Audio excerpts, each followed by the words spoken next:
Dang, I am so sorry for not uploading an episode last week. I had the intention to, but I had a little fiasco at US Customs that we will discuss in the next nap time episode.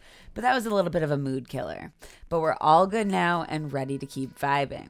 So this nap time episode is all about Dr. Miyabe Shields and my recent trip to Nashville, Tennessee, where we visited Canvast Supply Company, did some podcast recording, ripped up the town, then came home. We're going to discuss that trip, but we're also going to discuss dosing psychedelics in great detail on this episode. And as a reminder that nothing is ever medical advice on this podcast. Thank you to the sponsors of this podcast, DynaVap, which is a premium dry herb vaporizer and a non-electronic way of dry herb vaping. If you're watching this on YouTube, you can see how we use our DynaVaps throughout the episode. They are incredibly portable and easy to use. And our other sponsor, the CBG Gurus. CBG Gurus produce premium CBG products as well as CBD products and also offer consulting services. I am absolutely in love with their CBG bubble hash, and I smoke it out of a bong on this episode, but I'm also topping off most of the bowls that I'm smoking with it lately, and it gives this absolutely amazing balanced effect. Jake and Lane, Miyabe and I's partners, also have been enjoying the Gurus products, and I'll add the links in the show notes of this episode if you want to try them out. I hope everyone listening can take a sip of water, stretch your legs, relax your jaw, and take some deep breaths while you chill with us for the next hour and a half.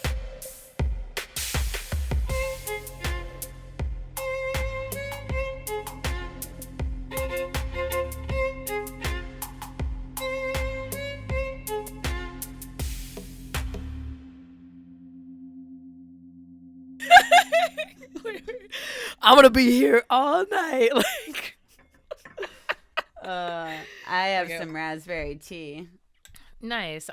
Maybe I should get a beverage. Do you have your DynaVap? I do have my DynaVap, and I have my CBG Gurus flower.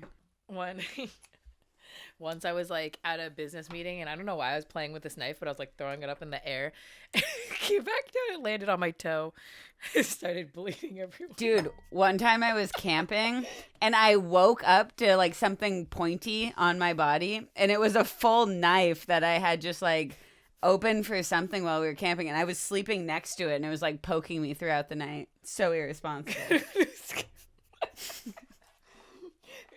Don't do this at home, people. No throwing knives or sleeping next to knives.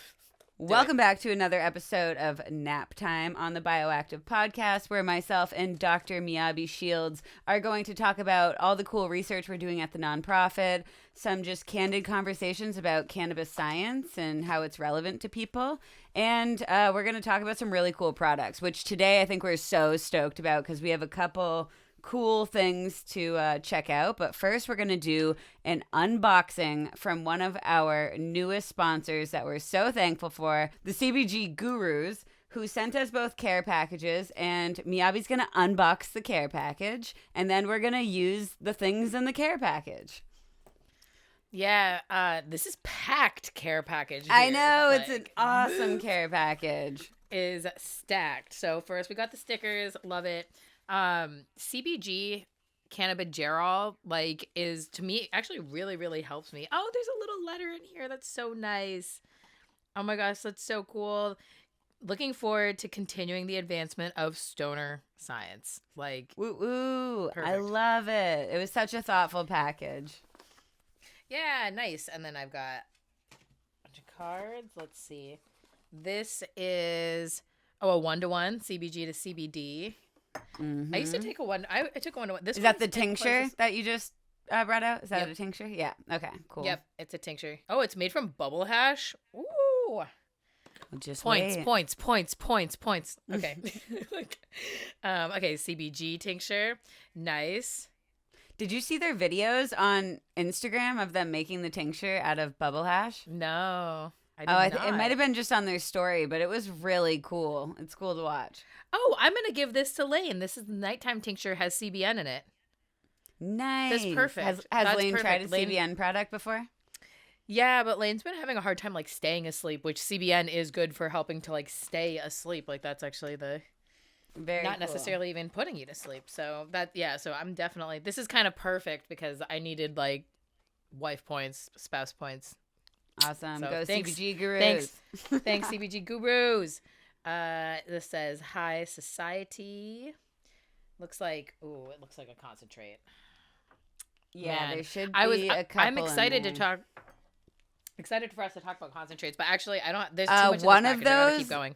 Be careful opening one of those concentrates CBG. because it is bubble hash, and like if you open it sideways, you're gonna lose some of it. So just make sure you open it top up. Okay. This one's CBG. Okay, this is a cool package. I'm into that. I'm into this. Jake's been vibing with those pre-rolls. He stole them from me. So Jake doesn't love THC flower, like high THC flower. He loves CBD and CBG flower though. So he's been all about these pre-rolls. That's like, yeah, Jake and I are so similar. I love They smoke CBG. Nice too. Like they're really nice. I love a good CBG CBD blend to just also like, I like to smoke, so I also just like that, but it mellows out the THC for me and makes it like more reproducible. And okay, so got some pre-rolls here. 1 gram pre-rolls. Oh, got another pre-roll. Oh, and then there's flour. Oh shoot, there's another pack of pre-rolls in here. Okay. What? There's a whole other package of pre-rolls. I haven't smoked the flower.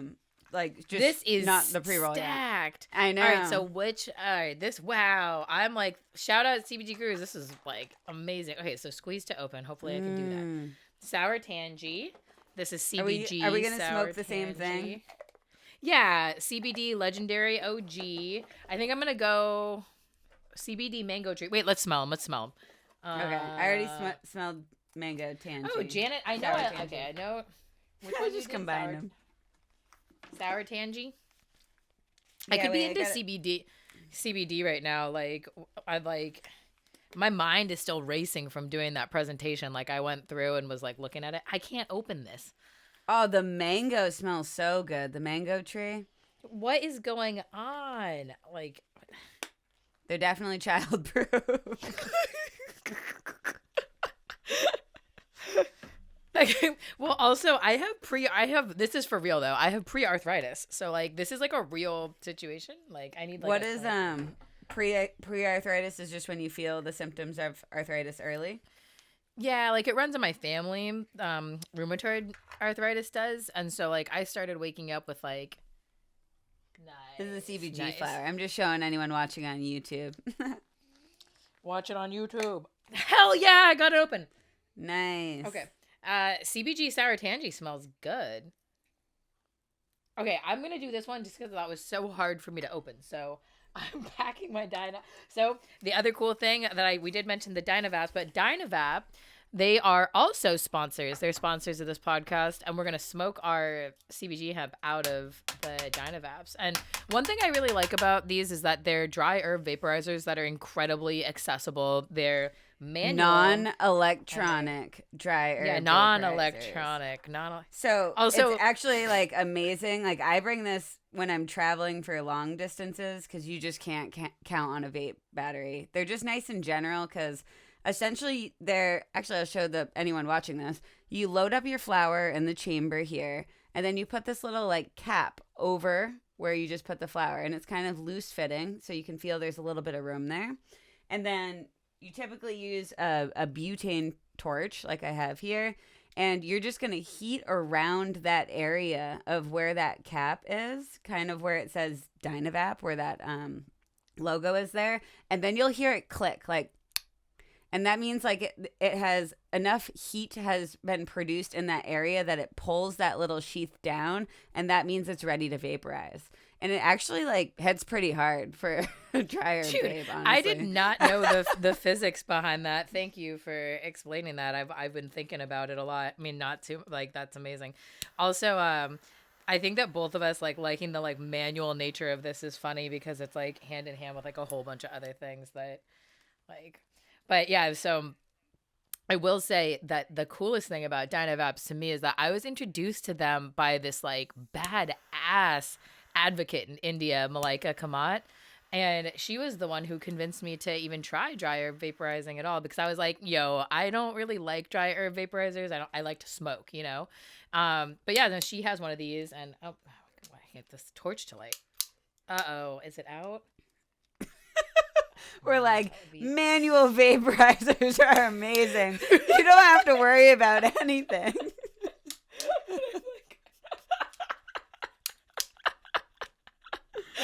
Well, I can always go light a candle, but I swear, I literally just, I'm so confused because I literally was just hitting a dab, like,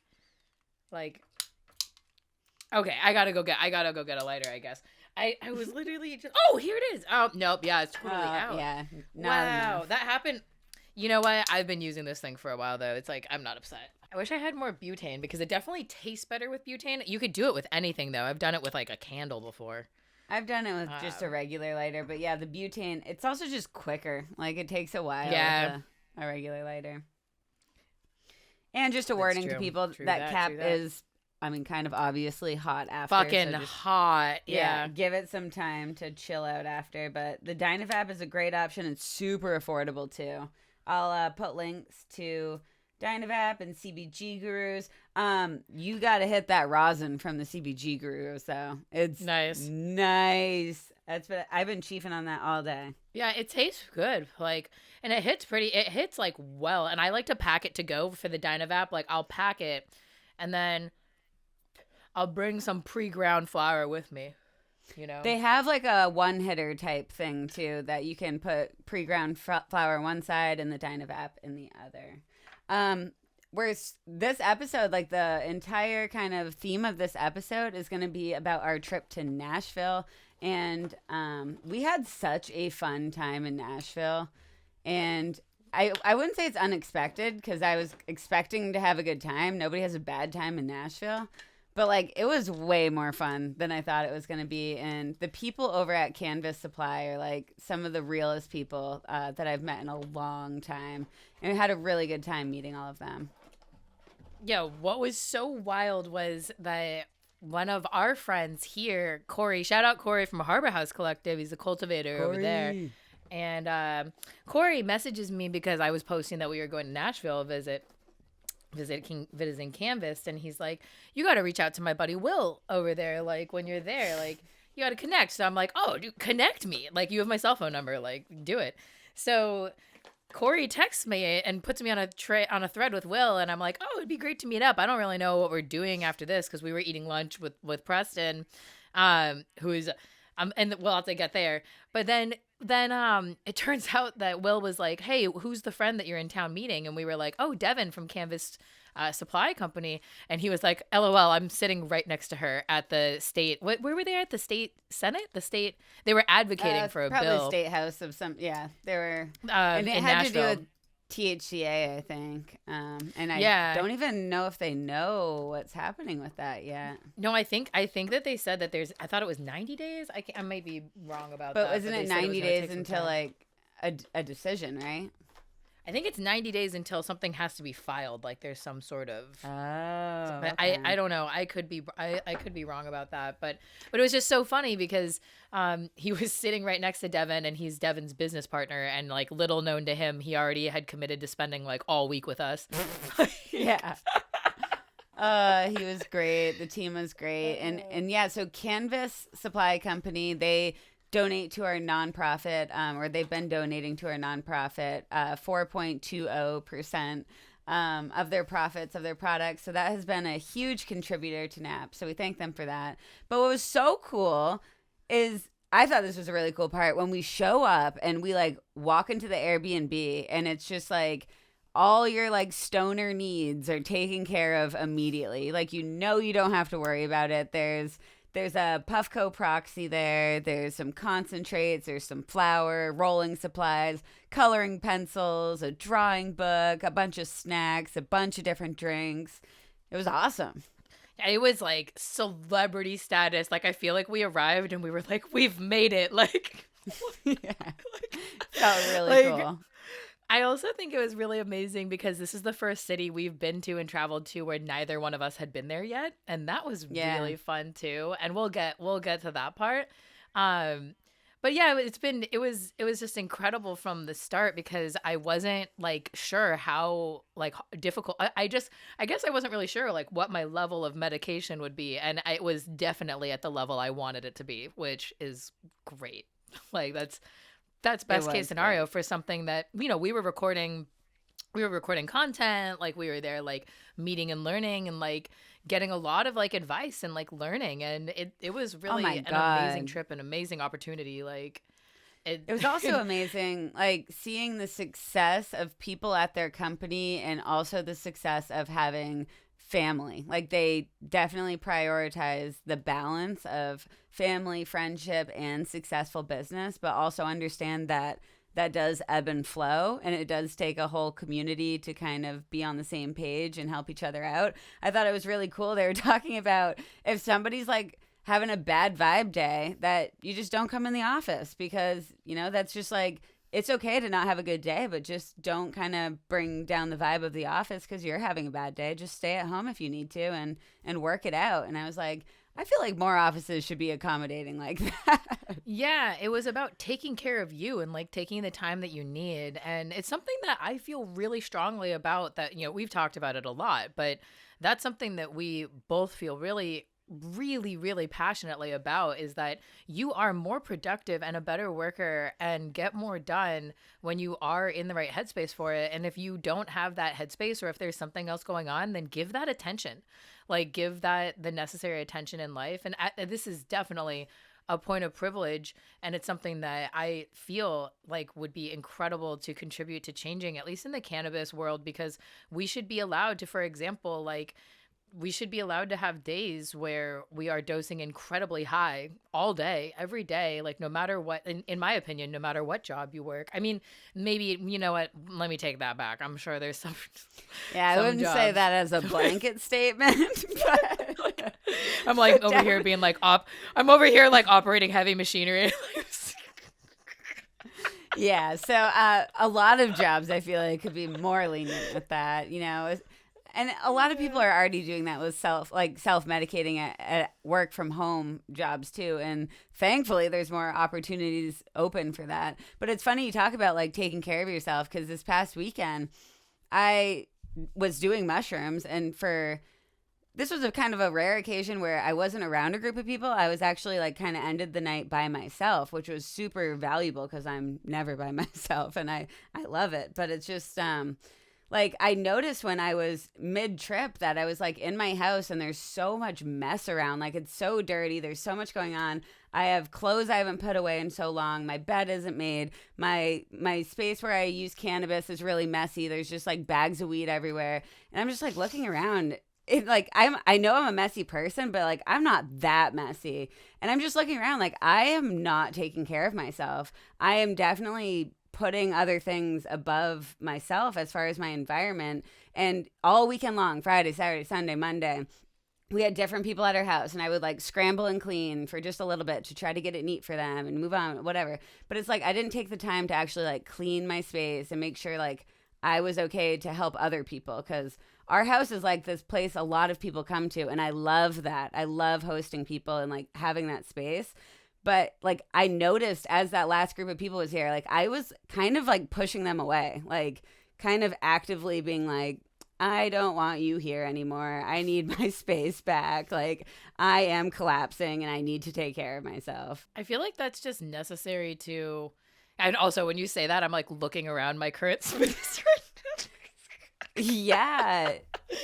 Like I'm like, oh my gosh. No, I actually like feel like the moments that we spend thinking and talking about how cannabis as medicine helps us, it's equally as important then both of us know that it's equally as important to take care of all these other parts of our lives. Like I've been making sure that I go outside before I do anything in the day, because I need that. And like, remember there was the meeting where I was just like walking, and I was just like, yeah, I might have to walk for another like 2 hours. My brain is like not ready to sit down yet. And maybe if I was running, it would go faster, but I mean, I don't feel like running. So it's like maybe skipping. I think skipping maybe is so skipping. fun. Yeah, and then like I told you yesterday, because of being in Nashville, I woke up in the morning, put my headphones in, I danced like crazy to country music, and it was just like, you know, there are things that we can do in addition to cannabis and substances, and I think it's important to know that, especially like I've been going through a rough time. Like it's just, I mean, I think everyone, it's a hard time. I was just gonna say, like it seems like just the vibe on social media, the vibe at these meetings. I mean, we have like a lot of meetings every week, and yeah, I can just tell lately, like this week and last week, people are struggling. Like people are just mentally not in a good place. I mean, some people are doing fine, but you know, there's a trend where people are just feeling a bit down, and maybe that's just seasonal depression, or maybe it's just like the state of the world, or financially, or whatever it is. But yeah, I think people it's are struggling. I mean, I think it's definitely a lot. It's like a huge combination of things, and that in these times that we have the struggle, that's actually when it's really important to have knowledge on the substances that we use and like why we use them and how we can like maximize the benefit of them. And sometimes that means increasing your dose, like taking more, and that's about the traveling, right? Like actually we medicate when we traveling. It's like we're like planning it, like making sure. Oh yeah, that it's like part of packing of like, okay, well, what are we bringing? How are we bringing it? Like, are you bringing vapes? Am I bringing vapes? Are you gonna bring edibles? Who's bringing what? And then no. So then we get okay. That's awesome. So we get there, and there's a secret door, and then we meet Pablo, Devin's husband, who's also runs the company and part of the company, and we like are hanging out. We get to go like. It was so nice to be able to smoke. We smoked a fat cone, like a giant. You rolled like what, like 2 grams or something up into a cone. My goal this year was to great. learn to roll fatter joints, and I think I'm doing a good job.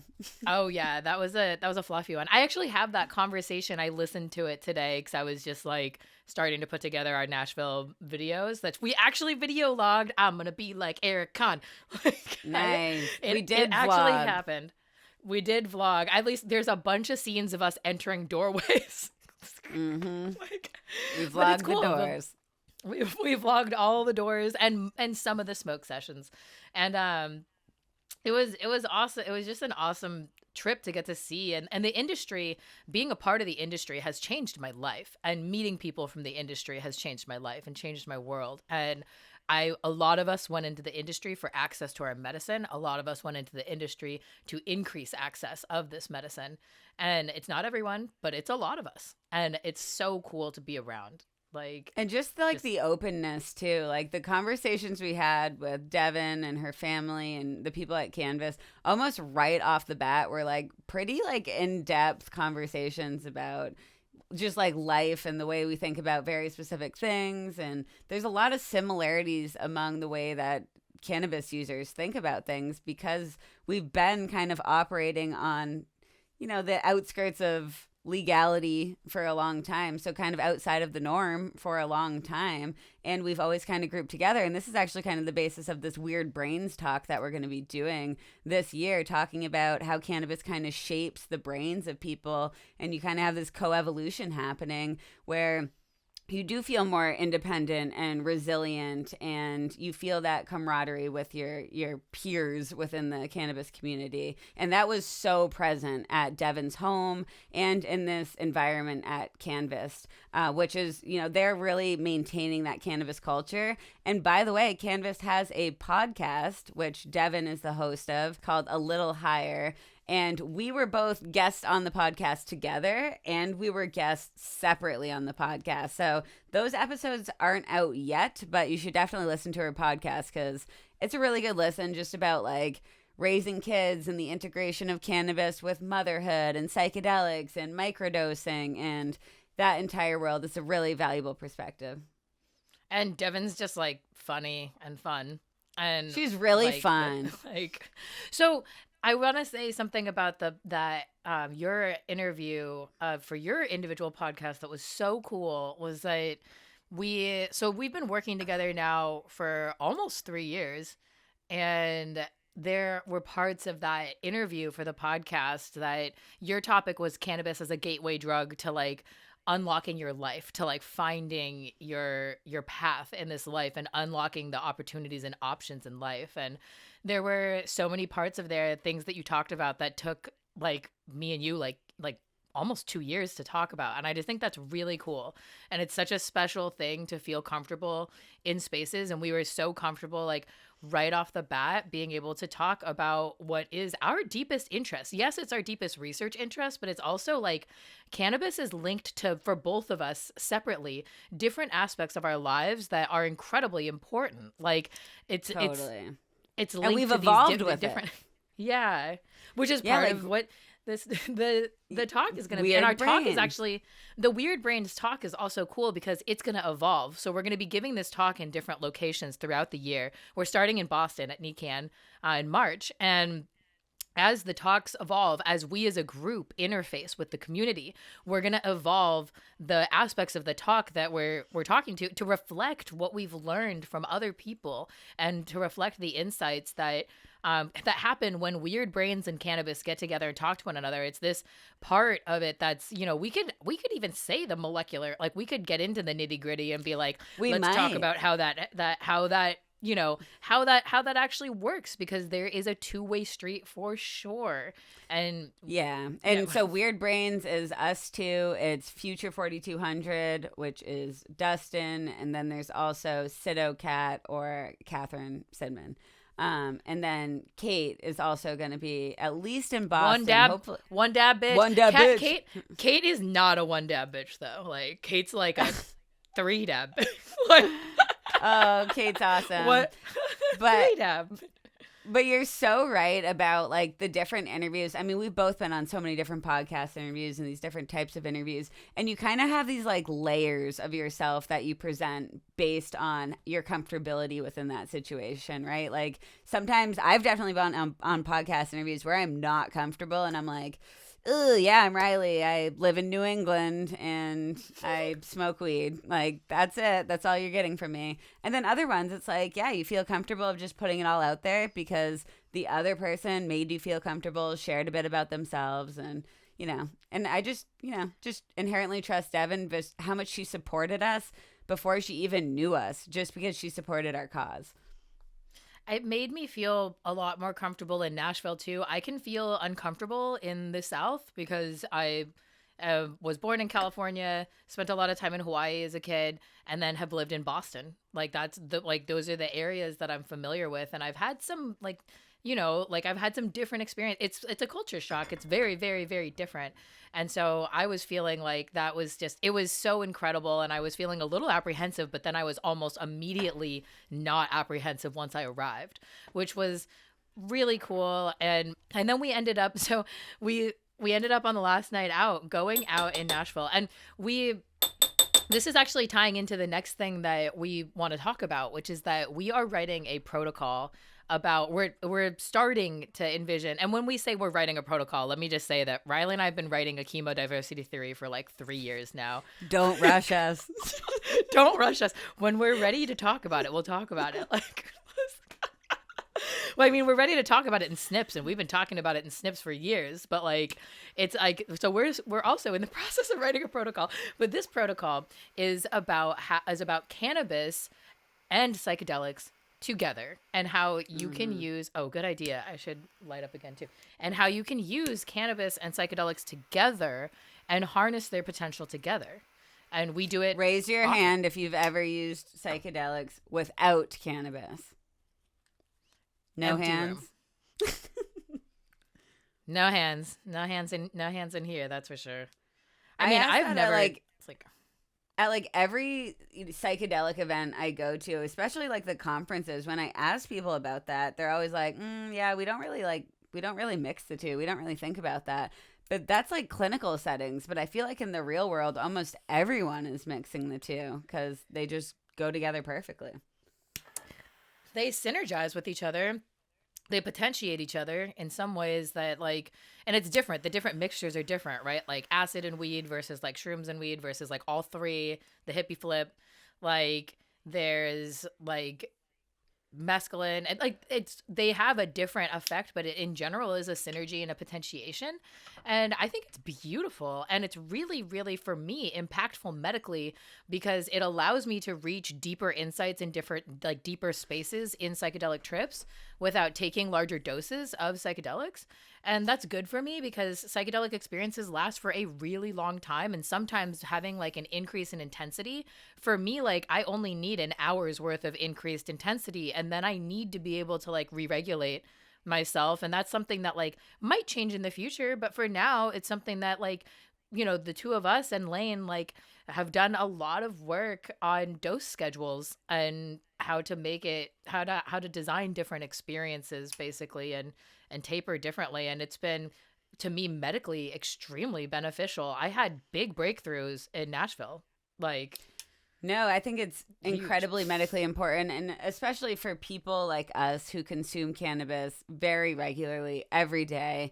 I think that like kind of almost sense of normalcy and grounding when you're using cannabis products while you're using psychedelics, it kind of, at least for me, it brings my brain to a little more of a peaceful place and a little less just kind of going crazy. The weed often balances it out. And I remember on our a few acid trips ago, this one was in Salem, when we were like, it was kind of early on the trip, and I remember smoking that first joint. And I swear I could feel the receptors being activated in my brain. It was the craziest feeling. It was like as I inhaled, it just like slowly swirled around my brain. And I was like, I was freaking out. I was like, this is the coolest thing. Dude, you literally were like, you were like, I can feel my receptors. And I was like, that's sick. I actually have a picture. I have a picture of you and Lane just cracking up like pretty much we like laughed the entire time. The name of the protocol is going to be, you always need more weed, because weed affects you so differently when you're using psychedelics compared to cannabis alone. I mean, it's like night and day. I've described it before on the podcast as you like can't hit the ceiling. And I actually think that has to do with like anxiety pathways in the brain. And actually you can't hit the ceiling when you're on psychedelics. But whatever is actually happening, maybe we'll never know. But you definitely can consume significantly more cannabis without feeling as the same sort of blaze that you feel when you're not. And it makes the afterglow better. Like it makes the afterglow effect last longer and better because you also have an afterglow from cannabis. Like if I use a lot of cannabis in big doses, and I do reserve that these days, but I feel good the next day. And it's something that I think about. If I have a big day, I will use more the night before so that I wake up way calmer. Like it calms me down. And like you were saying about that, like the not being able to hit the ceiling, I think it has to do with potentially that the CB1 receptors and the serotonin psychedelic 5-HT2 A and C receptors, 2A specifically, they're known to come together like a transformer. Like they bind together like a they're called heterodimers, if anyone wants to look it up. And I think that's fascinating. And the reason why the protocol is called... How would that work, though? Like you're activating them both at the same time. You know what I mean? Like there's two ligands in, and then when that happens, it creates biased agonism. Wait, let me back up. A ligand is something. Okay. This might be way too big of a tangent if we're describing ligands. Yeah. I'm just like more curious about the downstream effects of why like you wouldn't be able to feel too high. Like I understand how serotonin, like the serotonin system of psychedelics and the endocannabinoid system are obviously linked together. But I like don't understand why it's such different feelings, like outcomes where you don't feel too high. This is totally literally just theory, and so no one take me seriously because this is just like what I think.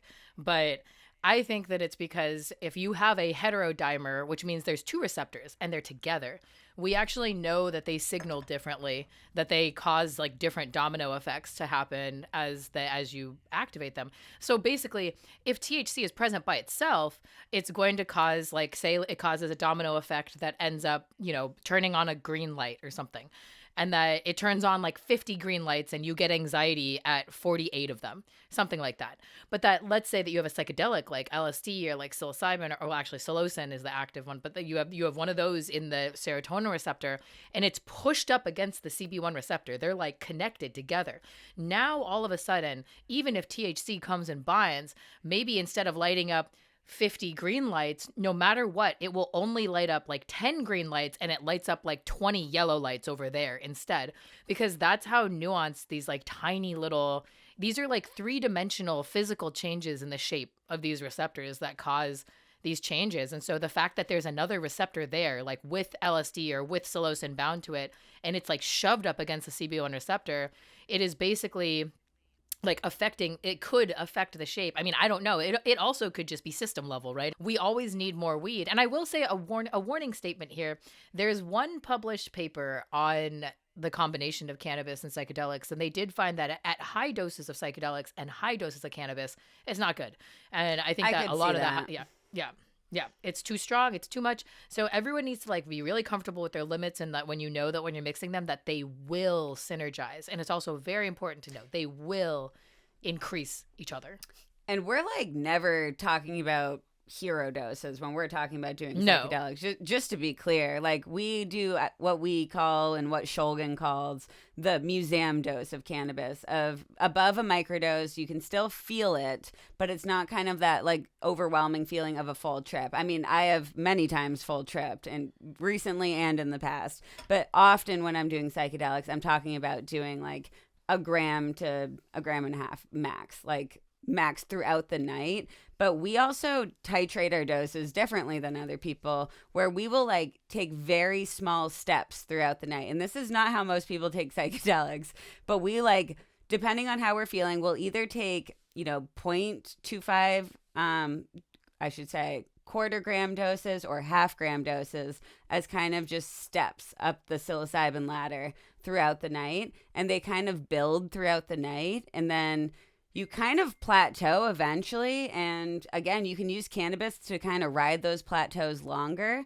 And as you feel like you might want a little bit more, you can take a little bit more. And if you feel like your night's winding down, you can kind of stop dosing yourself. And that's just what we've found helpful because, for example, when we were in Vegas, we're not always sure about like what our set and setting are going to be, who we're going to be around, what the lights are going to be like, are we going to be outdoors or indoors? Like you don't really know. So this way, like you can kind of make sure you're not in a mentally bad place because you're giving yourself, a chance to, if you change your set and setting, that you can still be comfortable and say, okay, never mind. I don't want to take any more mushrooms tonight. Or, you know what? This is a vibe. I'm going to trip tonight, and then have yourself a night.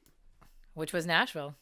Like I was like feeling out the vibe. Like, so the initial dose, the reason why people don't do this with psychedelics is because in the community, it is said that you develop a rapid tolerance.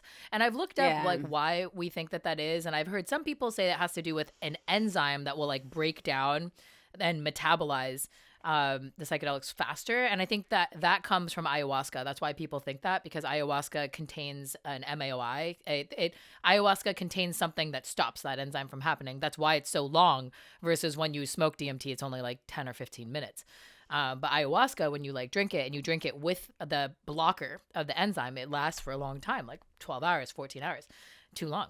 But like, that you develop a rapid tolerance. The community like says that you only have an hour to redose or else it doesn't have an effect. And it is kind of true that the effect will be waned, but this standpoint of dosing psychedelics this way has to do with scarcity, and it has to do with the prohibition. Like that's why it's that way. It's like the scarcity of not having enough, so you need to trip like as much as you can at that one moment, which also is not really a medical, like it's less of a medical intention than what we're discussing, which is more of like a steady state or a taper. And that the second thing being that, overall, like if you end up taking like say a gram to a gram of a half, and when we say that, we're talking about like dried fruiting bodies, which we should also say will be different. All mushrooms are different. Which is also a benefit of taking those half gram, because a half gram of one type of mushroom can be extremely different from a half gram of a different type of mushroom, or even a different region of the mushroom, the cap versus the stipe. It's a completely different experience. Remember those little cheesy ones? Oh yeah, I remember the cheesy ones. We were calling them little cheesy boys. I kind of miss the cheesy boys. I really liked those. I like the smaller mushrooms in general, I think, over like the massive ones. They were about half a gram each too. It was easy. That was nice. Yeah. Like it was like those super were simple. nice. So when we start at this like smaller dose, the point of it is that you are able to like really set your intentions. Like you are still at a point where you're directing a lot of your energy, and yeah, not only like what Riley was saying, like definitely feeling out your set and setting, but also being able to change that, like being still in a state where it is very, very easy for you to, you know, feel it out and continue. And so that's something that then the next thing that would end up happening is we'd probably take something like double it maybe. And it depends on where you're at. You could also take the same. If you take the same amount, it will not feel as much. Like you're not going to double the effect. And part of that has to do with this increased tolerance that you'll get from having taken the first dose, like a rapid tolerance. But it's interesting. You do feel it. And another interesting thing is that you feel it almost immediately. And that has always the second dose fascinated me. Yeah. It has always fascinated me. Someone explain it to me. Like I remember so cool. the blue trees in Salem. That first time I felt that second dose hit immediately. We were like walking around. I was like, okay, like take a dose. And then just immediately some of these trees were painted blue and they just start looking like super crazy. And I was like, whoa. It was same thing with like smoking weed when you're on acid. You're like, whoa, that was immediate. Like things are not usually that immediate when you're talking about pharmacology. So that was really cool. Yeah, normally it has to be sublingual. That's the only like route that's fast enough for that. But anyways, this is like it blows my mind, but it's real. I mean, it's real. And it happens with like we've done it with acid. Like it happens with not just psilocybin containing mushrooms. Like and anyway, so like sorry. Oh, sorry, go ahead. I was going to say one other thing about cannabis and psychedelics is I think it definitely helps you get in a positive headspace too, to kind of help guide you through that experience. Because at least for me and many people, we use cannabis as a mood lifter to get in a better mood, to think more positively. And it can definitely kind of help guide your brain towards that positive light and kind of not guarantee you have a good trip, but like definitely hold your hand that direction. And it helps with like the nausea, and like I will say that if you're like new to it, the come up, the part that the come up, ding ding ding ding ding. No, the come up of things can give you anxiety, and so you know that's something that you could avoid THC if you were like worried, or if you're worried about it, wait until after like an hour or an hour and a half has gone by, and then you'll know how much the psychedelic is going to feel. So that's another reason why we wait. And then taking the second dose, if you were to say double it, then you would feel it. Like you would feel an increase. And if you were to double that second dose, in my opinion, I think it about doubles the experience. If that makes sense. Like also, I had crazy anxiety this last time that I was talking about this weekend when I was like, I literally felt the web crawling up my neck type anxiety. And I put myself in a weighted blanket for a while. And then I took a hot shower. And then like way later in the night, we were watching Legend of Korra. So like Avatar: The Last Airbender, but Legend of Korra. And it was like a battle scene. And I'm like, Jake, can you pause this? Like I am so anxious right now. Just the whole night, it was just like, that was the mushroom trip. It's just severe anxiety, but it was positive anxiety. Like I needed it. I needed to be able to be like, dude, take care of yourself. Like take some time away and take care of yourself. But anyway, sometimes I think the dark shit is like the best time to actually like gain insight. I mean, the light stuff is good too, but like we actually had a dark-ish end with our like near-death experience. Oh yeah, this podcast really episode scary. Ends with a near-death experience. Well, I mean, I've had quite a few of those. Well, you and I, again, we need to fix something about the fact that this has happened twice now within like a short. But the time it happened in Vegas was not nearly as bad. So long story short is that we go out in Nashville and we have a time and no one is dancing, and we're like, why is no one dancing? And then you know what, we start dancing, and then we're just dancing all night, like dancing like dancing like there's nothing else. We were we were in Jason Aldean's bar, tripping on mushrooms, dancing to country music. So I love dancing to country music. It's all in four. I love country music. It's like all Jake and I listen. Like I genuinely love country music, but like that situation was hilarious. Like just it was the two of us in that situation. It was making so friends. Much fun. So much fun. Who was that older lady? What was her name? She hung out with us all night long. Misty. Misty Shout was out so Misty. cool. So cool. Misty helped me recover from my like police paranoia. You were like, it's fine. Get over it. And I was like, I am not over this right now. Like, we need to leave. There was a cop like not even next to us, like up the street. And we were smoking weed outside, and Miyabe's like, "There's a cop over there. Put it out. And I'm like, I feel like we're really not in a dangerous situation. Like, I'm gonna keep smoking this." You were like, we are on no one's radar right now, and I was like, I'm ready to fucking bolt, dude. Like, I'm like, I don't even care. Like, I'll find you later. Our phones are on 5% and 20% respectively. Like, we're like. Yeah. Which that was also so then that was part of the problem. So we dance all night, walk along a river, which we always end up by water. That's kind of cool. But we're walking by the river, and then we're like, oh, let's take a cab back. And we get in a cab, and it like seems like a normal looking like older dude. And I didn't notice for a while. I feel like you noticed first. Like, I noticed like within freaking 2 minutes, dude. Like 2 minutes into the drive, we're driving out of the city of Nashville. It is 2 a.m. I'll give him this. Okay, it's 2 a.m. We're driving out of the city of Nashville. We stop at the first red light. We're sitting there. I'm hyper aware because I'm on mushrooms, and I'm like hyper alert, hyper aware. And it turns green, and I look over at him, and he's just completely knocked out in the driver's seat. Freaking asleep. He's asleep. He's asleep in the driver's seat. And I think I literally just said, "Sir," and he was like, "Oh," and I was like, "Okay, yep, okay." Kept driving, and then I was like even more alert because I was like, "Okay." And then a car honked at. Yeah, a car honked at him because he swerved into the wrong side. He was driving us on literally the wrong side of the road. And so I'm going to throw it out there, and I'm putting it in the podcast so that we can remember it eternally. And I've said it twice, and so now this is the third time.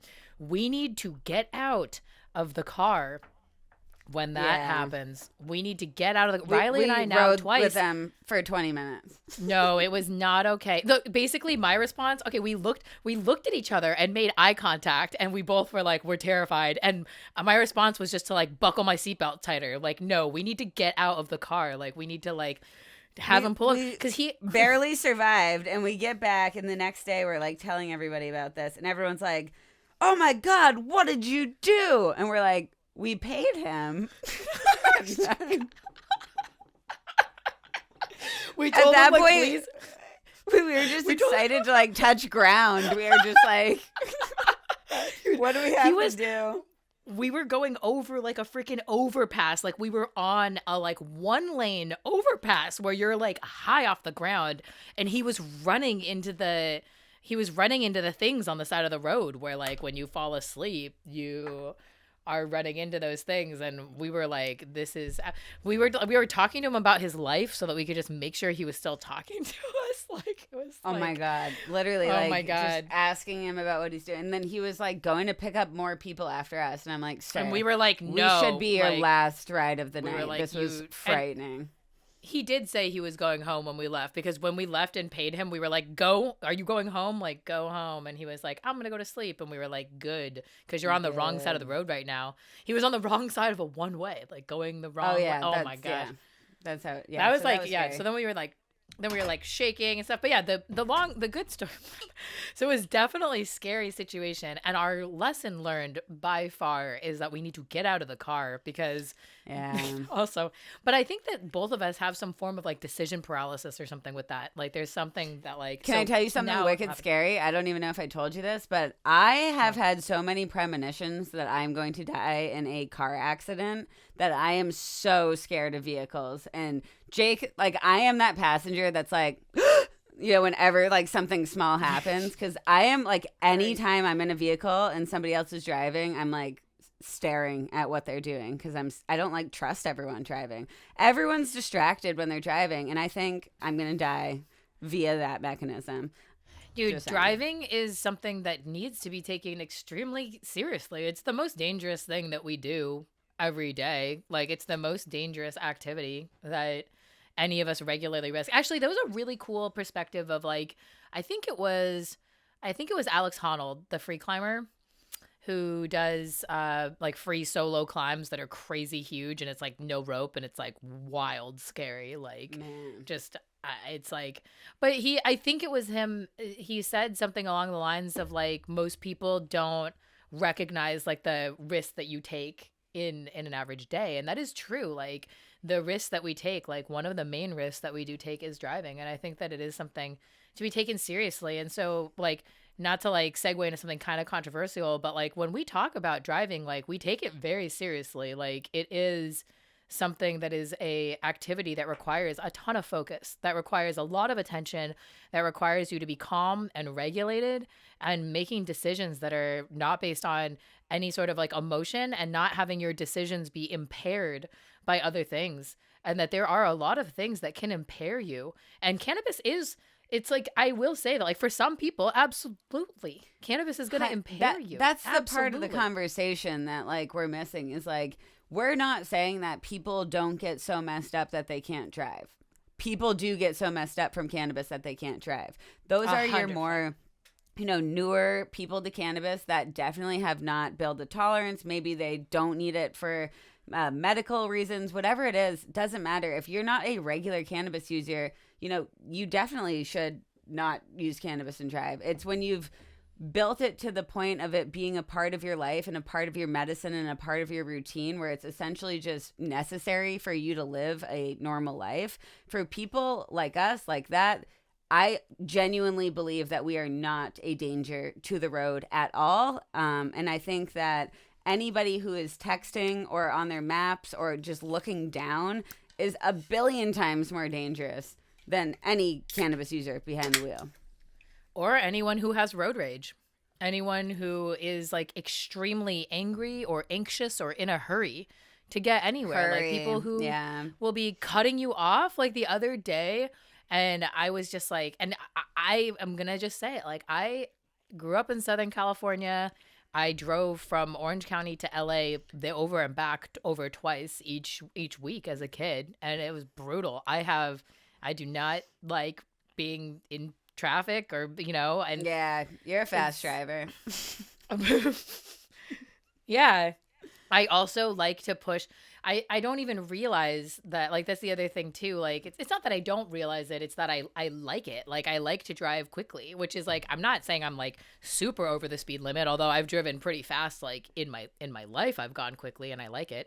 But like when I'm calm and regulated, I'm just like, yeah, I'm gonna get there. We're all gonna get there. Yeah. Like, listen to some music, vibe, give that person some space in front of you. Don't want to stress them out either. You know, we're all here for a ride. Being so considerate. And there was a recent publication just this week or last week where it showed that daily users, like specifically daily consumers, which we call high needs medical cannabis patients, because people who consume daily, regardless of whether or not your government has said, your state has said that you're a medical user, or whether or not you have the access to pay for a medical card, you are a medical user. If you're a daily consumer, there is a reason why you're consuming daily, in my opinion. 100,000 million %. And we have high needs. Like, we have high needs, and cannabis is an accommodation for many of us for like complex, like multi-disabilities. Like, and so like at that point, when you get there, this recent publication was showing that we actually don't have any motor deficits anymore. Like, we don't show any impairment in our motor deficits. And there was this app that came out, yikes, it was at the end of my PhD, so 2017. There was an app that came out that was measuring impairment, and it was like, you hold the app in your hand, and it like would measure your like balance, and then it would measure your attention. Like, you would click on dots and stuff, like you would do this test. And I did it. and I did it dead sober, and then I did it when I was smoking. And actually the app like didn't return, it like couldn't return the right amount, like the numbers were all messed up, or it didn't return it at all, or if it did, that was like not right, because my score for when I was smoking was actually better than what my score was like when I was dead sober. And a piece of that has to do with my disability. I'm hypersensitive, and I have very poor, like both proprioception and like vestibular things, which are like balance and like things like that. Like I'm good. Like, don't get me wrong. Like I'm totally fine, but I also have challenges with it such that when I smoke, I'm actually calmer, more regulated, and can feel my body and can function better, and am more able to execute most tasks. I would argue that it's most tasks, because I'm just, in way less pain and with way less thoughts going on in my brain, like, to focus on. Agreed. Also, I'm smoking CBD flower with CBG bubble hash on top out of a bong. Oh, you just stacked that. I'm going to light up a pre-roll. I'm going to do... I might do a CBD pre-roll. It's getting a little later here. And okay, how can I do this? Come on. Lift here. Push here, lift here. I also want to talk about oh, that was easier. When we were heading back from Nashville, and there was the giant, like, at TSA, like, again, I think I've mentioned this a million times, but like I stick out like a sore thumb in TSA. I get searched all the time. I'm always accidentally wearing cannabis things. But just I had a bunch straight up looking like a stoner. Yeah. It looked like a stoner, which I don't recommend. Try to look not like a stoner when you go through TSA. But I had a bunch of weed products in my bag, and I didn't know at the time that I had cannabis flower on me in my purse, like 1/8 of flower. And then I remember that it's in there literally as it's being like sucked into this TSA machine. And this is a state-of-the-art, brand new machine that looks like a MRI. Like, it's beautiful. And the guy in front of me turns around and he goes, what did he say exactly? He says, like, so we're there and we're kind of sweating. Like, we're like, what are these? Like, because they were like, you don't have to take out your bag. You don't have to take anything out of your bags. And we were like, why? And then this guy goes, oh yeah, they're going to see everything. Yeah. And I was like, everything? They did not see everything. Just to let you know.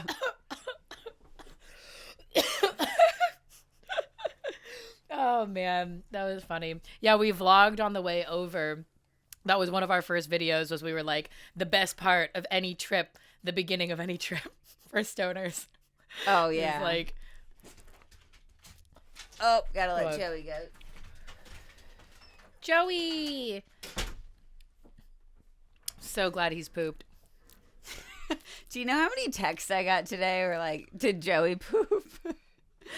It was so funny. Just for listeners, my dog, again, we spend a lot of time out in these like random wetlands that are like, hundreds of acres. They're really large swaths of land. And we always bring Joey with us, and he just does whatever he wants. He's just roaming around. And this time he comes back and he's looking like real guilty. And we're like, oh no. And then he wouldn't get back in the truck. And then he starts just like dry heaving, and then he vomits. And we're like, oh no. And then we leave and we're heading home. He vomits again. This time it has blood in it. And we're like, oh my gosh. And then within like an hour, he's shaking. He vomited blood again. He's drooling. Like there's big, just like lines of drool coming from his mouth. So obviously we were like, okay, let's take him to the vet. And so we spent 2 days at not 2 consecutive days, but one day at the emergency vet and then the next day. And $1,500 later, not really because we have pet insurance. I know, okay. getting that pet insurance, like to use Joey is like, but yeah, I'm glad he's okay. He's made it worth it for sure. And you have such a caring community that cares about his bowel movements. Lane and I were keeping his bowel movements in our thoughts, in our positivity thoughts that we've been. Appreciate that. So. Yeah, no, he's doing better. He's all good, and he won't learn his lesson either. This is almost an annual trip we take to the emergency vet about Joey, dude, eating something dumb. The first time that we were watching him, we were like, he got the zoomies, and it was when he was still on the leash the whole time too, and he's just like zooming on the leash, and I'm like, boo, like boo. He's like zooming over here and zooming over here, and we were down by the creek, and he zooms over and he goes, ha, and he like has something in his mouth, and I'm like, what the fuck is that? And it was like a little crayfish or crawfish or something, and he just goes, whoop, and I like, before I could do anything, it was just like already down, and I was like, oh my God. And then I was like, do I text Riley? And then I did text you, and you were like, yeah, it's fine. Like, yeah, we're like, whatever, man. He's fine. Oh, man. Oh, God. You know what? That was something that... Oh, sorry. Go ahead.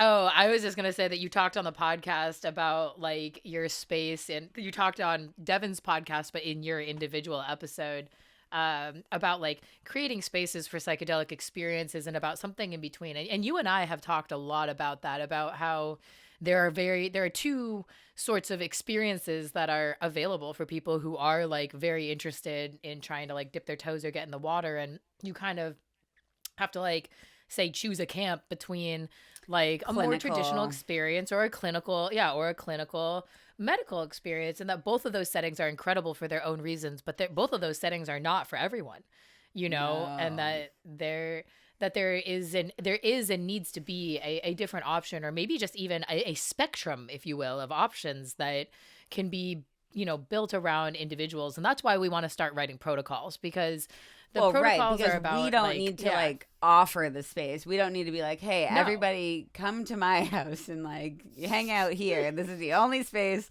you're going to have a good time on psychedelics. But like, there are ways that you can curate an experience in a space. And even for people who might be a little hesitant or not feel like they're ready for psychedelics, like even dosing regimens, there's ways to kind of increase the comfortability to make people have the best experience they can and have whatever level that they're looking for. But especially like if you feel like your house is a good space for it, your home, your apartment, your condo, whatever you live in, you know, welcoming that up to your friends is like a really healing experience for yourself too. You can kind of facilitate that and help people through these experiences. Use food as medicine. If you love growing food and feeding people, like that's a really beautiful thing too, because especially at like, I always find at the end of a psychedelic trip, like having like fruit and veggies and all of those kind of finger foods present, making sure you're nourished or fasted, depending on what you're looking for, you know, going into that experience. There's so many levels of what we can do to make sure we're prepared and just creating the best environment we can. Because again, set and setting are everything.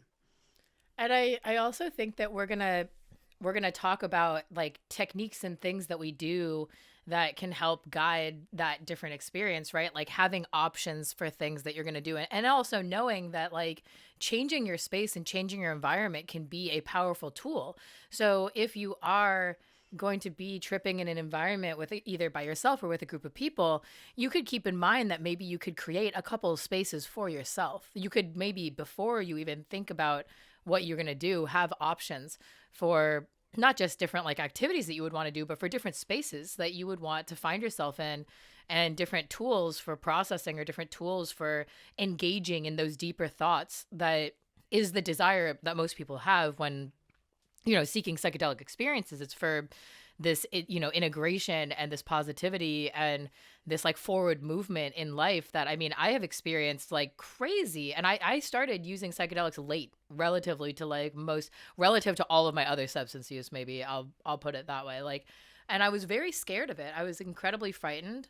And the only thing that made me very safe with it was understanding dosing really, really well, and basically building over years and years and years and years, now 5 years, like the ability to understand the dosing so that it feels something that is safe for me, because I have a different history than other people. Every one of us has a different. I feel like I'm Everyone, saying that yeah.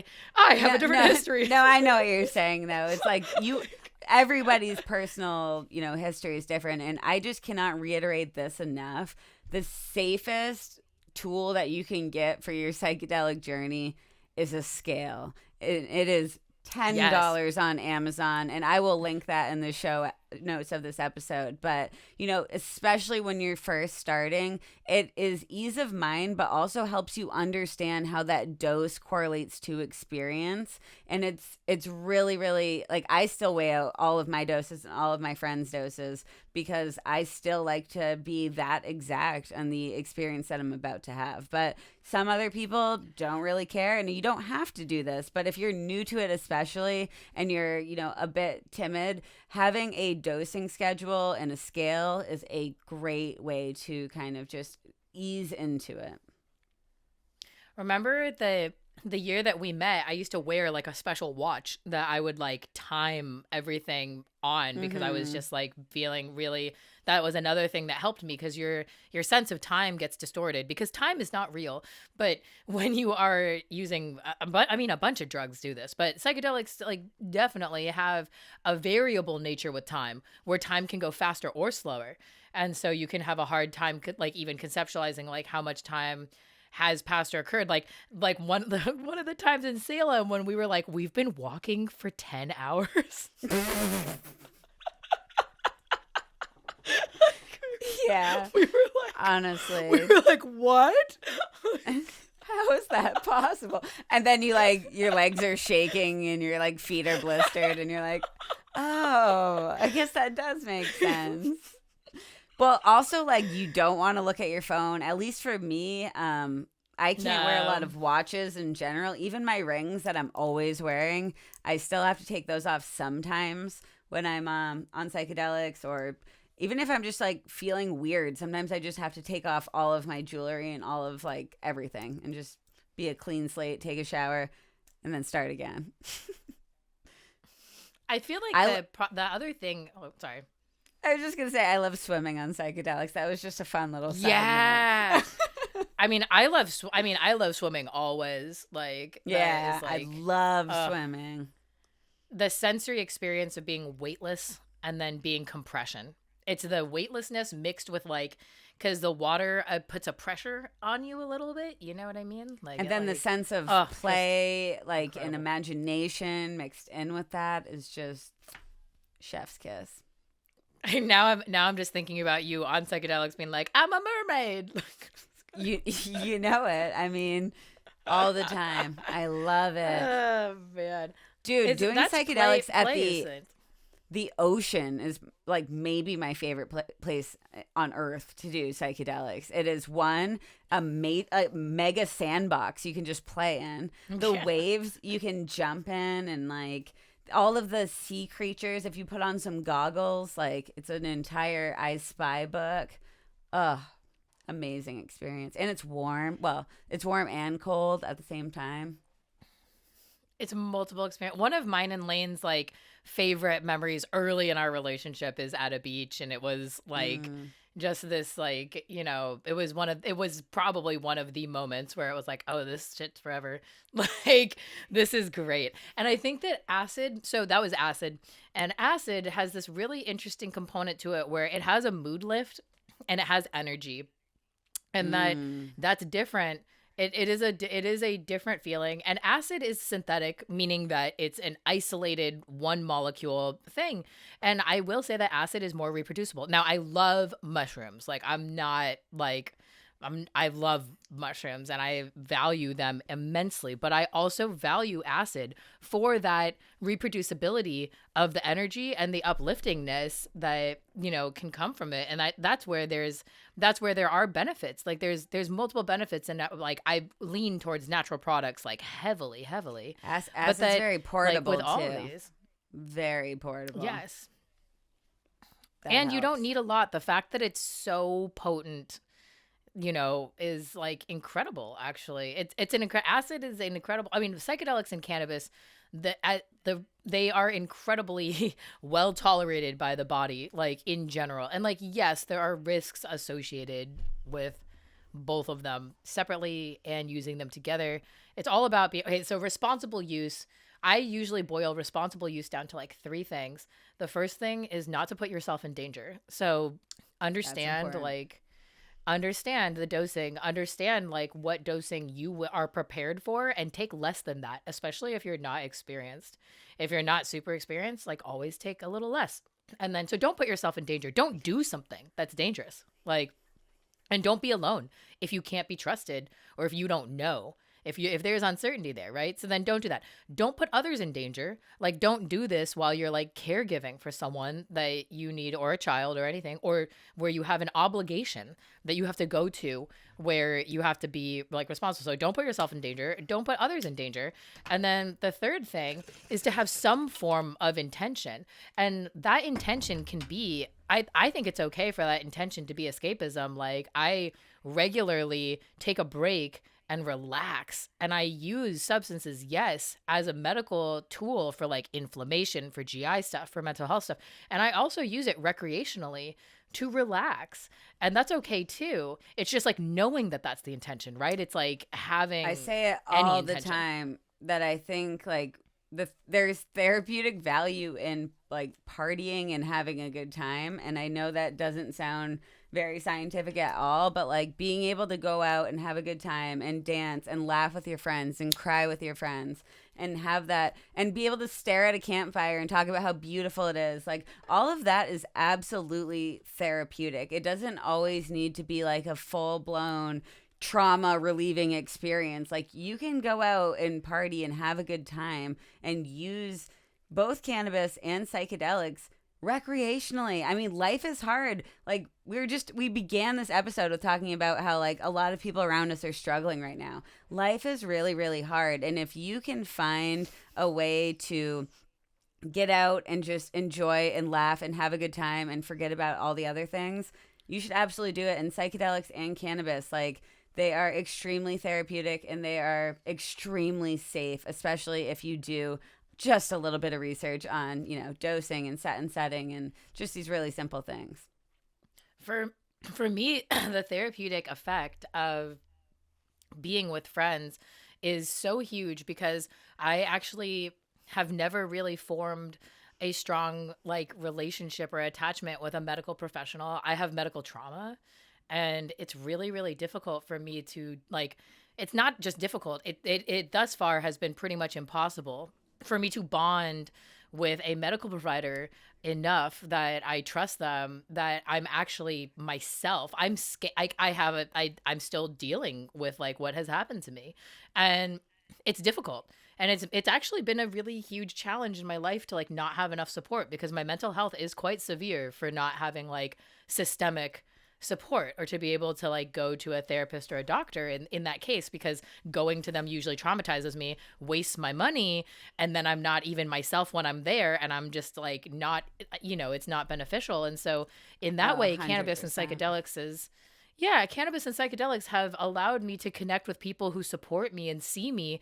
And I am very cognizant to try not to put too much responsibility on those of you that support me, because it's a lot. And I'm very cognizant of it, while at the same time, it's so necessary and it's therapeutic, and it is absolutely a party. It is absolutely a good time. I mean, anyone who saw us out dancing in Nashville knows like what a good time that was. Like, we didn't leave that dance floor except to step outside, pretty much. Yeah, and and that's like an example of it. And there's so many examples of having a good time. But I also have to say, like, as far as like medical things, the biggest gift I have on this earth are my girlfriends, and the fact that so many of them are medical professionals, and that we all have a group text, and just like specifically like the women friends I have, the girlfriends I have, just the people I went to college with and we like grew up together. That relationship has been so healing for me, because like if I have a weird question about my body that I would never ask a doctor, I will drop it in our Snapchat group chat and be like, yo guys, what is going on? And like everyone asks these absolutely obscene questions that like maybe you would find on Reddit, but maybe that's it, because it's just, but I feel like these conversations need to happen in more spaces because there's a lot a lot of like censorship about women's bodies specifically, or about all bodies, that we don't feel comfortable asking anybody, and everyone thinks that they're experiencing it alone. And I'm so thankful for having this group of friends, not just to bounce off medical things with, but also like to do drugs with, and to like have a good time, and to cry in front of, and to fight with, and to like just have that amazing relationship that we've evolved together. It's been probably the best wellness tool ever. Like maybe Jake would be the only follow-up, and maybe cannabis, but like having that support system, I just can't thank my friends enough. I don't know where I'd be without them. Hands down, people have been what saved me. I regularly say cannabis saved my life, and when I describe cannabis saving my life, it's because cannabis allowed me to connect with people, and I did not have that beforehand. And I remember what it was like to not connect. And when I was able to connect, first of all, I love connecting to people. And on top of that, though, the support that you get from being able to share experiences with others and to build relationships that are supportive and grow over time is huge. And my friends have saved my life over and over and over again. Yeah. And it is continued. I need an incredible amount of support. It's like definitely not, I'm not going to say it's not something I'm proud of. It's just something that's true about me, but it's something I have been, realizing more and more. Like, it is not a small number of people that helps like maintain like what I have going on by helping me to like do a million little things or big things. And that it's that level of support that I've received from my community that I was able to build because of cannabis. And also professionally now because of psychedelics, because I've been dosing psychedelics for a year. Like professionally and intentionally at networking events. And these last networking events have been amazing. Like the last year of events has been unreal. I feel like all of these people that you just wanted to get to know are like just as cool in person and just so open.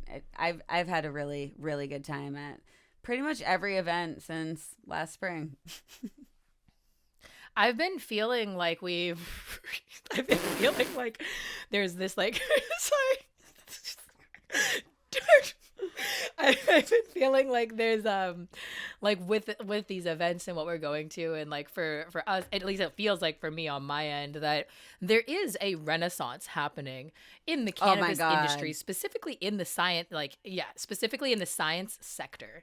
Like, it's like strong, like you can feel something's like brewing happening, and there's a lot of change happening. But I think the people who see it right now and are coming together, which is a great thing. And then maybe some people don't see it yet and are continuing to do the same thing. And it's going to be a really interesting next couple of years to see what happens.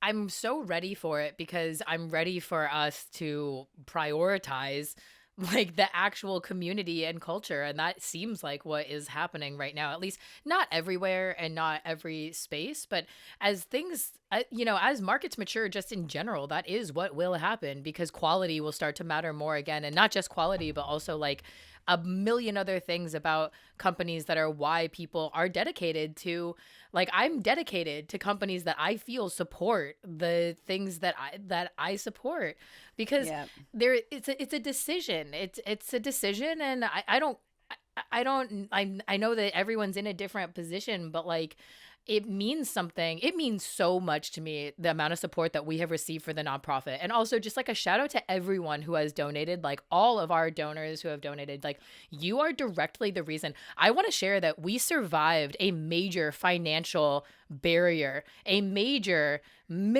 and I'm going to say discrimination, but they never gave us a reason, because they know that if they give you a reason, that then you actually have a case.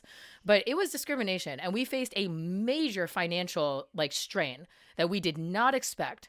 And it was 80% of the donations that we had received. And out of that 80%, another like 10% of that actually had to go to administrative fees.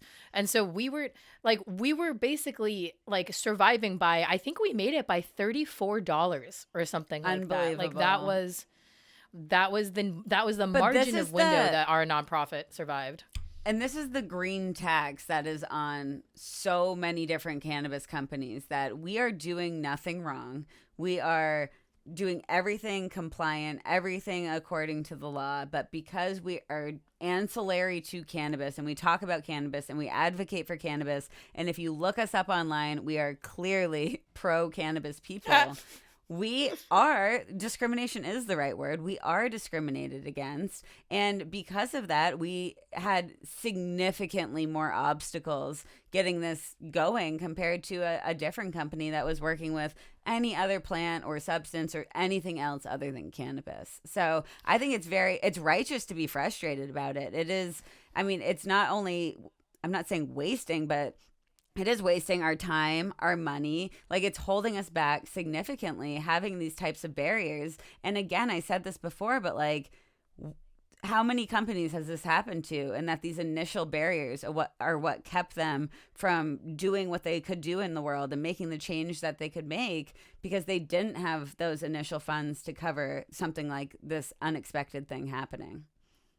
And you and I surviving that has a lot to do with just like risk that we're both willing to take personally, that for whatever reason we are willing to do it, is something that it's frustrating it's just incredibly frustrating. And I'm not going to be like I don't want to make it like sad here, but I have been discriminated against in almost every way that I could be discriminated against. Like, I know what it feels like for it to be discrimination, because it feels like different flavors of the same thing. Like, if it's homophobia, if it's racism, like it feels similar. This is discrimination, and it's disability. It's ableism. In my opinion, it's ableism because of the way that we have framed cannabis users, and because cannabis users are typically multiply disabled. Like, typically there is like, and disability doesn't have to be handicapping. Like, disability doesn't have to be visible. Like, it doesn't have to mean a bad thing, but disability just means that there is something about you that makes your life more difficult or that creates challenges. And in general, people who use cannabis every single day have some form of chronic pain, mental health, or GI issue, or some form of all three of that triad of suffering. And we deserve more than what's happening to us, and we're not being identified as discrimination, because you called it, I don't remember what you said, where we said this, but you said, I think it was in a meeting, Riley, you're like, yeah, well, they just treat us like the scum of the earth, though. It's like, oh, like, sad. Another great quote. Glad I exist out here just tossing these things out. I write down your quotes regularly in meetings, just saying. Like, I don't think you have anything to worry about there. There's bangers, bangers in there. Like, oh, and we're hiring. Oh, wait, okay. Wait, let's end it with this announcement, because it's getting long, but there's a cool announcement here. The cool announcement is that we have successfully gotten to the point where we are hiring ourselves, because we can finally pay ourselves something, which is great. That is great. I thought you were going to announce our rebranding. That looks shoot, that dope. Well, that too. This will be posted with the rebranding, and shout out Rachel. Wait, Rachel, let's talk about that. Strategic creative genius. Like, you might have noticed when we first created NAP that there was a little bit of whimsical nature to the branding, and that was because Miyabe and I were in full control of everything. So we just did whatever we thought was cool. And wait. And I want to say that we ended up going with, just if people haven't seen the logo, we ended up going with a girl with a face on both sides of her head, a silhouette, smoking a joint on top of a giant mushroom. And then we got it printed out, and all of our merch was like motocross. Like, did you say it like that? It was so. I'm sorry. It's still so cool.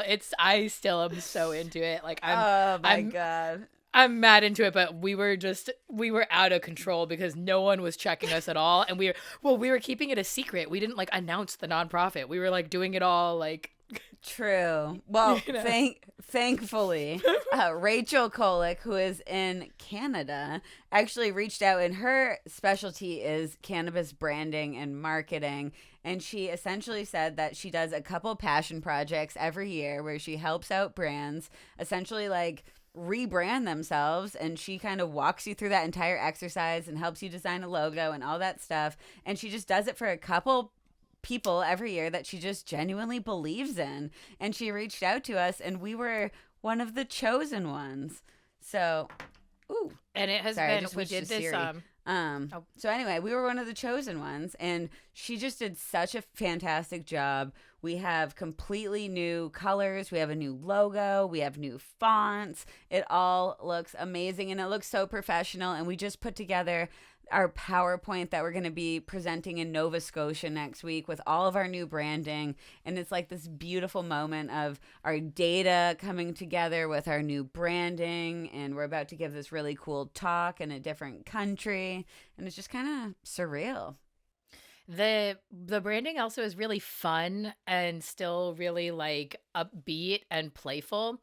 And I was having like, when we were doing it, we did this like long exercise. And I think that what Rachel helped me the most with is learning and understanding what, like, how we could be professional and be ourselves. And that was something that I didn't know quite like how that would happen for me. And I was kind of frustrated by it because I resent professionalism just in general, but that it was perfect. And yeah, so we will. And I have the funniest, I just had a good idea. So Cool. we're rebranding and we're hiring ourselves. And so look out for on our Instagrams. When we hire ourselves, we are going to mandate that every employee of the nonprofit gets a drug test upon being hired. Test hot for Because THC. You better test hot. Like, we probably should have like a minimum density even, you know? Well, let's see what ours look like. We should buy the same test. I'm not worried like, about it hitting a minimum. Yeah, I know. I guess I don't. Wouldn't it be funny? Wouldn't it be funny to always use the same test though, and see if we could eventually get densitometry? Like, it would be an interesting thing to see if the densitometry, for those of you who don't know, densitometry is when you can look at how dark a band is and know how much is. You know what though? We don't know how much people are peeing on it. Like, you don't know how much pee is on it. Okay, let's just stay away from scratch pee. that idea. Yeah, let's just not scratch it. But we are gonna drug test. We are gonna drug test ourselves and hire ourselves, and I'm super excited for that and for this year. Honestly, like, this year is getting started now, and it's wild. We always knew it was gonna be wild, but it's like gonna get wilder. So this is cool, and I want to like thank everyone because this is like a dream come true in so many ways. We're starting our dream collaboration with the Cannabis Research Coalition.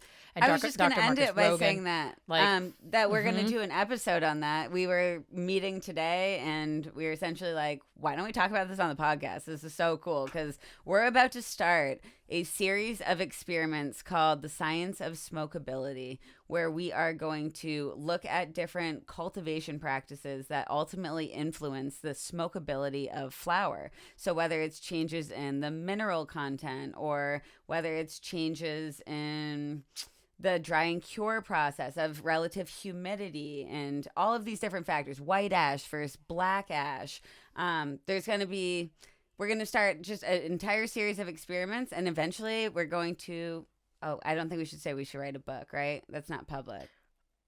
What? Oh, I'm Hold on. Okay, I found this on the web for a series of experiments. Oh my God, stop. Oh my God, Okay. She's so annoying. Dude, how do I turn her All right. off? All right, so we won't talk about that, but it's not going to be a secret for long because we are going to be sharing along the way what we're doing, and that's a big thing with the nonprofit. And we're going to include you guys in some grant submissions. We submitted our first grant actually like 2 weeks ago, a week and a half ago, and we're really excited about that. And we're going to like be bringing people along so that we can all be aware of what the process is and be more aware of like how you can be involved in the process. Yeah, so stay tuned for that. We will we'll have everybody on in a couple weeks, hopefully, and keep you updated on the full scope of the experiment. But I mean, we'll catch you. I mean, this was a fun nap time. We'll do another nap time either in Nova Scotia or right after Nova Scotia, because we're going to be giving a talk to the general public and also a talk in the industry. We're going to tour some aquaponic farms. It's going to be this whole just adventure. We're going to get massages maybe. Yeah. So we're going to have to do like a whole nother nap time about that. And then also the science of smokability. And yeah, so thanks for listening. Miyabe, thanks for being here. DynaVap and CBG Gurus, thank you for sponsoring this episode and keeping us lifted and happy during the recording. We appreciate you so much. And mad love to everyone out there. Peace, love, 420. Bye.